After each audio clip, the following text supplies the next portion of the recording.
प्रमोद प्रेमी जी का एक बहुत ही अच्छा गाना आया हुआ है कि चलनी से आटा हम चालत रहनी हो, चलनी से आटा हम चालत रहनी, पियवा डालत रहे हो हम निकालत रहनी, पियवा डालत रहे हो हम निकालत रहनी।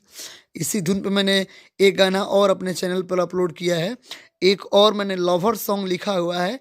एक लड़की ट्यूशन पढ़ने जाती है, एक लड़का उसको लाइन मारता है, ठीक है। तो वो लड़की अपने सखी से किस प्रकार अपना बात कहती है, तो चलिए इस गाने को सुनते हैं। इसका मुखड़ा मैंने लिखा हुआ है कि ट्यूशन में पढ़े हम तो जात रहनी हो, कि ट्यूशन में पढ़े हम तो जात रहनी, उ लाइन मारत रहे हो हम लजात रहनी, उ लाइन मारत रहे हो हम लजात रहनी, चुपे चोरी नहे न लड़ावत रहनी हो, चुपे चोरी नहे न लड़ावत रहनी, उ लाइन मारत रहे हो हम लजात रहनी,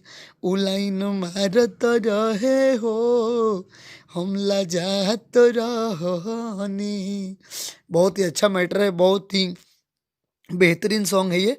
अगर आपको पूरा फुल सॉन्ग चाहिए तो आप मुझे कमेंट करें, मैं आपको पूरा गाना दे दूंगा, ठीक है। तो प्लीज़ वीडियो को लाइक करें। अगर आपने मेरे चैनल पर पहली बार आया हुआ है तो आप मेरे चैनल को सब्सक्राइब करें, ताकि ऐसे ही सुपर डुपर हिट फ्री में गाना आपको मिले और आप नया ट्रैक बनवाएं, अच्छा गाना गाएं, बहुत ही अच्छा मार्केट में बजेगा। तब तक के लिए धन्यवाद।